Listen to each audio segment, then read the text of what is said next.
ఈరోజు మన encounter news, నేను మీ కే విజయ భాస్కర్.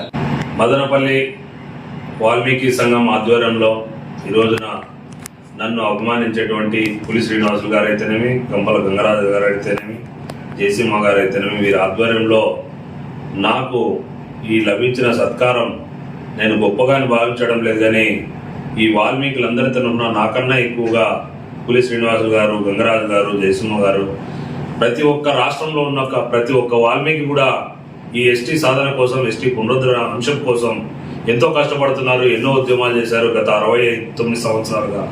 వీటన్నిటిని కూడా ఇప్పుడు సాధించుకోవాల్సిన అవసరం ఏర్పడింది.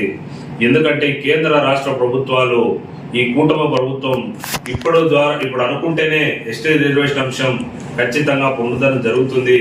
ఎందుకంటే వీళ్ళ మద్దతును కలిగినటువంటి బీజేపీ ప్రభుత్వం మోడీ గారి దృష్టికి వీళ్ళు తీసుకుపోతే ఖచ్చితంగా ఎస్టీ పునరుద్ధరణ అంశం ఖచ్చితంగా నెరవేరుతుందని చెప్పి ఈ సందర్భంగా ఆశిస్తూ, ఈ వాల్మీకి ఎస్టీ పునరుద్ధరణ అంశంపై రాబో కాలంలో జరగబోతున్న కార్యాచరణకు ఈ రోజున మదనపల్లి నాందిగా మేము ఒక కార్యాచరణ రూపొందించుకున్నాం. ఇదే అంశాన్ని రాష్ట్ర వ్యాప్తంగా ఉన్నటువంటి వాల్మీకులందరినీ కూడా చైతన్యపరుస్తూ ఈ ఉద్యమాన్ని మరింత ముందుకు తీసుకుపోవాలనే సంకల్పంతో ఖచ్చితంగా మేమందరం కూడా ముందుంటాం. ఈ వాల్మీకుల యొక్క చిరకాల వంచైనటువంటి ఎస్టీ రిజర్వేషన్ అంశం ఖచ్చితంగా ఈ కాలంలో, ఈ ప్రభుత్వ హయాంలోనే నెరవేరుతుందని ఆశాభావం వ్యక్తం చేస్తున్నాం. అట్లు నెరవేర్చిన పక్షంలో కూడా ఉద్యమాలను తారాస్థాయికి తీసుకుపోతాం. ఖచ్చితంగా ప్రాణాలను అర్పిస్తాం, ఎస్టీ రిజర్వేషన్ సాధిస్తామని చెప్పి ఈ సందర్భంగా తెలియజేస్తూ, ఈ మదనపల్లి నుంచి ఈ మొదలుపెట్టిన ఈ కార్యక్రమం రాష్ట్ర వ్యాప్తంగా ప్రతి ఒక్క వాల్మీకి బిడ్డను మేల్కొల్పి ఈ ఎస్టీ రిజర్వేషన్ అంశం ఆ యొక్క ఫలాలను ఖచ్చితంగా భావితరాలకు అందించాల్సిన అవసరం ఎంతైనా ఉందని చెప్పి ఈ సందర్భంగా తెలియజేస్తూ, ఇందుకు నాంది పలికినటువంటి పులి శ్రీనివాసులు గారికి, సద్దర జయసింహ గారికి, మరి గంపల గంగరాజన్ గారు పెద్దలు, మమ్మల్ని నడిపించే వ్యక్తి, ఆయన యొక్క ఆశీస్సులు మనందరికీ ఉండాలని చెప్పి సందర్భంగా తెలియజేస్తూ, ఈ రోజున మేడే శుభాకాంక్షలు ప్రపంచ కార్మికులందరికీ కూడా, కార్మిక కర్షక సోదరులందరికీ కూడా. ఈ కార్మిక కర్షకులు సోదరులు లేనిదే మన జీవితాలు సాగలే పరిస్థితి లేదు. ఎన్నడో చికాగోలో ఒక కార్మికులు 8 గంటల పనితీరు కోసం, పని గంటల కోసం ఆ రోజున వేలాది మంది కార్మికులు తమ యొక్క ప్రాణ త్యాగాలు చేసి సాధించుకున్న రోజు ఇది మేడే.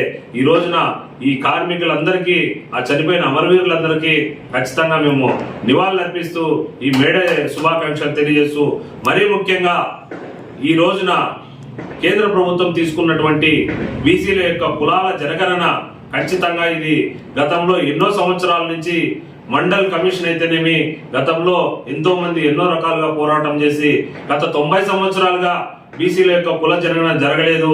ఈ రోజు మేమెంతో మాకంతా దామాషా ప్రకారం ఖచ్చితంగా ప్రతి ఒక్క కులానికి మేము ఎంతమంది ఉన్నాము వాళ్ళకంత ఖచ్చితంగా వాటా ఇవ్వాలా అని చెప్పేసి ఖచ్చితంగా చట్టసభల్లో ఉండాలని చెప్పి ఈ సందర్భంగా మోడీ గారు నిర్ణయం తీసుకోవడం, బీసీలు కులగణన చేయడం నిజంగా సంతోషదాయకం.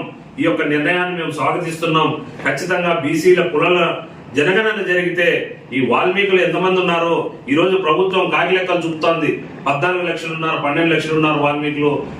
మిగిలిన కులాలు కూడా దాదాపు 40-50 లక్షలు ఉన్న మంది కులాలను కూడా ఈ రోజు 8 లక్షలు ఉన్నాం, 9 లక్షలు ఉన్నామని చెప్పి దొంగ లెక్కలు చూపి ఈ యొక్క రిజర్వేషన్ వాళ్ళ యొక్క రాజకీయ ప్రోద్బలం కోసం వాడుకుంటూ ఈ యొక్క బీసీ కులాలను అణచివేతలు చేయడం జరుగుతుంది.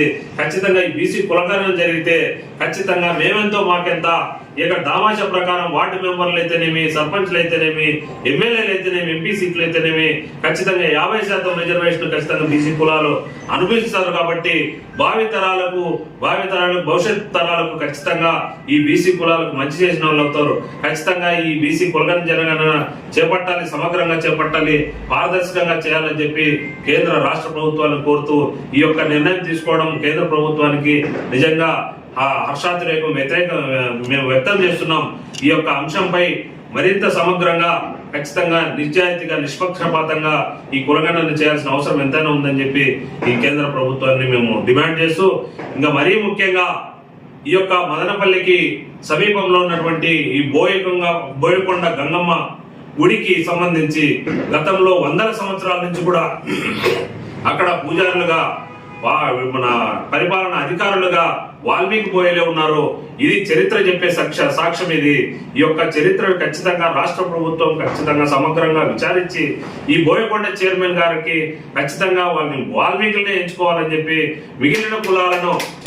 మిగిలిన కులాలకు వాళ్ళకి ఎంత ప్రాతినిధ్యం ఉంది, వీళ్ళు బోయలు ఎన్ని సంవత్సరాల నుంచి ఈ బోయకొండకు ప్రాతినిధ్యం వహిస్తున్నారు అని చెప్పి సమగ్రమైన విచారణ చేయాలి. సిట్టింగ్ జడ్జితో విచారించి ఖచ్చితంగా ఈ యొక్క గుడికి ప్రాతినిధ్యం వహించేలా ఆ యొక్క గుడిని కాపాడవలసిందిగా బోయలు ప్రాతినిధ్యం ఇచ్చే ఆ గుడిని కాపాడాలా, ఆ యొక్క ఆదాయాన్ని కాపాడాలా. ఈ పేద ప్రజల్ని దోచుకున్నటువంటి ఈ పాలక పక్షాలు ఖచ్చితంగా ఇవి అంతమవ్వాలని చెప్పి ఖచ్చితంగా బోయకొండ గంగమ్మ గుడికి చైర్మన్ గా ఖచ్చితంగా వాల్మీకులు నియమించాలని చెప్పి ఈ సందర్భంగా మేము డిమాండ్ చేస్తూ రాబో కాలంలో ఇదే చైర్మన్ అంశంపై ఖచ్చితంగా మేము మరిన్ని ఉద్యమాలకు శ్రీకారం చుడతామని చెప్పి ఈ సందర్భంగా ఇదే మదనపల్లి నుంచి ప్రభుత్వాన్ని హెచ్చరిస్తున్నాం. జై హింద్, జై వాల్మీకి.